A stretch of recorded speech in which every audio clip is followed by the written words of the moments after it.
할렐루야. 오늘도 주님과 동행하는 하루가 되시기를 축복합니다. 오늘 말씀의 주제는 하나님의 신비입니다. 오늘 본문에 나타난 하나님의 모습은 신비롭게 역사하시는 분입니다.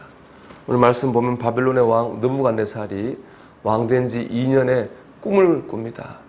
깨서 나 보니까 굉장히 뭔가 중요하고 분명한 의미가 있는 꿈 같은데 그 꿈의 내용이 전혀 기억나지가 않는 겁니다. 꿈을 기억해내려고 아무리 노력해도 기억이 안 나요. 그래서 그 꿈에, 이상하게 그 꿈에 사로잡혀가지고 잠을 자지 못할 정도로 아주 그냥 번민하고 괴로워하는 상황에 이르게 됐습니다. 그래서 결국에 바벨론 전역에 있는 꿈을 해석할 수 있는 꿈 해석사들을 다 불러 모았습니다. 그리고 두 가지 명령을 내립니다. 첫째는 왕 자신이 꾼 꿈의 내용을 알아맞히는 겁니다. 두 번째는 그 꿈의 해석을 하는 거예요. 이 두 가지를 하지 못하면은 해석사들도 죽이고 그의 가족들도 다 죽이겠다. 그렇게 위협이 아니죠. 실제로 하는 거니까 그런 무서운 명령을 내렸습니다. 그런데 왕의 명령을 꿈의 해석사들은 도저히 이해할 수가 없습니다. 왜냐하면은 꿈을 해석하는 사람들은 글자 그대로 꿈을 해석하는 사람들이에요. 꿈을 알아맞히는 사람이 아니잖아요. 누가 꾼 꿈을 이야기하면 자기 나름대로 이론에 입각해가지고 그 꿈을 해석하는 사람들입니다. 꾼 꿈을 모르면은 해석도 할 수가 없는 거죠. 그래서 불가능한 명령일 수밖에 없습니다. 그래서 꿈 해석사들은 이렇게 말합니다. 11절의 말씀인데요. 왕께서 물으신 것은 어려운 일이라. 육체와 함께 살지 아니하는 신들 외에는 왕 앞에 그것을 보일 자가 없나이다 한지라. 그렇죠. 이건 사람이 할 수 없는 일입니다. 하나님만 할 수 있습니다. 왜냐하면 하나님께서 그 꿈을 느부갓네살에게 주셨잖아요. 주신 하나님만 하실 수 있는 일이라는 거죠. 그 말들은 느부갓네살 왕이 분노했습니다. 그래서 자기가 한 명령대로 전역에 있는 꿈 해석사들을 다 죽이라고 명령해요. 그러니까 이 꿈 때문에 다 죽게 생겼습니다. 왕은 괴로워서 죽게 생겼고 꿈 해석하는 사람들은 해석하지 못해서 죽게 생겼습니다. 꿈 하나 때문에 다 죽게 생긴 거예요. 하나님께서 왜 이런 꿈을 주시고 이런 죽게 하는 그런 상황을 주셨을까? 그 이유가 13절에 나옵니다. 13절 같이 읽어보겠습니다. 왕의 명령이 내림에 지혜자들은 죽게 되었고 다니엘과 그의 친구들도 죽이려고 찾았더라. 아멘. 다니엘이 나옵니다. 다니엘 때문에 그렇습니다.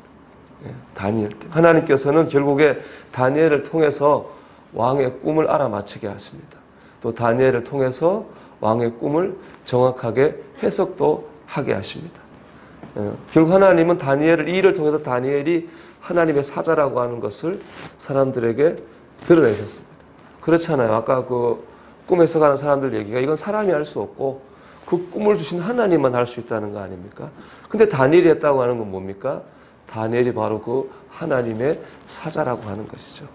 이 하나님께서는 이 일을 통해서 다니엘이 어떤 사람인지 세상 가운데 널리 알리고 높이셨다는 겁니다.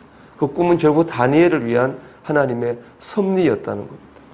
여러분, 꿈은 사람이 만들어낼 수 없는 거잖아요. 제가 꿈을 만들어서 여러분 안에 넣어줄 수 없지 않습니까? 만들 수도 조작할 수도 없는 글자 그대로 신비로운 신의 영역입니다. 하나님은 이런 신비를 통해서 역사하십니다. 기독교는 신기한 걸 추구하는 종교는 아닙니다. 뭔가 눈에 보이는 어떤 기적을 쫓아다니는 그런 종교는 아닙니다. 하지만 하나님의 신비는 분명히 있습니다. 하나님께서는 신비로운 방법으로 인간에게 역사하십니다. 우리가 생각하지 못했던 방법으로, 우리가 흉내낼 수 없는 능력으로 하나님은 우리 가운데 역사하십니다. 우리는 이 하나님의 신비를 믿고 기도해야 됩니다. 이 아침 여기 기도하러 오신 여러분들도 그렇고 영상으로 말씀을 나누시는 분들도 그렇고 하나님의 신비를 믿고 기도해야 됩니다. 저는 이렇게 생각합니다. 사람이 된다고 하면 되고 사람이 안 된다고 하면 안 되는 거 아니라고 믿습니다. 하나님이 된다고 하시면 되는 겁니다. 하나님이 안 된다고 하시면 안 되는 겁니다. 모든 것은 하나님께 달려있는 줄로 믿습니다. 그래서 그래서 누가복음 18장 27절에 주님이 이렇게 말씀하셨거든요. 이르시되 무릇 사람이 할 수 없는 것을 하나님은 하실 수 있느니라. 여러분, 우리가 오늘 우리 신앙 안에서 하나님의 신비를 믿어야 되겠습니다. 이 하나님의 신비를 믿고 기도하시기를 바랍니다. 이 시대의 예언자라는 평을 들었던 에이던 토저 목사님 책에 보면 이런 구절이 있어요. 현재의 상황의 통제 불능인 것처럼 보이지만 모든 것 뒤에서 역사를 주관하시는 하나님의 섭리가 있습니다. 우리가 때로 통제 불능의 현실에 맞닥뜨릴 때가 있죠. 재정의 위기가 있고 건강의 위기가 있고 또 뭐 자녀 문제, 우리 뜻대로 안 되는 문제 중에 대표적인 것이죠. 하지만 이 통제할 수 없는 어려운 현실이 있을 수 있지만 그 뒤에는 분명 하나님의 뜻이 있고 역사가 있다는 것입니다. 우리가 볼 때는 통제 불능인 것 같지만은 하나님께서는 그 일을 통해서 역사하시고 뜻을 이루신다고 하는 거죠. 우리가 오늘 하나님의 이 신비를 믿고 의지하길 바랍니다. 눈에 보이는 통제 불가능한 현실에 휘둘리지 말고 그 배후 역사하신 하나님의 신비를 믿을 때 우리는 굳게 서서 하나님과 믿음으로 동행하게 될 줄로 믿습니다. 오늘도 하나님의 신비를 믿고 의지하고 기도하고 동행하는 저와 여러분 되시기를 주의 이름으로 축원합니다. 기도하겠습니다. 우리 오늘 말씀을 붙들고 기도합니다. 사람이 할 수 없는 것을 하나님은 하실 수 있는 줄 믿습니다. 하나님의 역사를 믿고 기도하고 경험하는 우리가 되게 하옵소서. 기도드리겠습니다.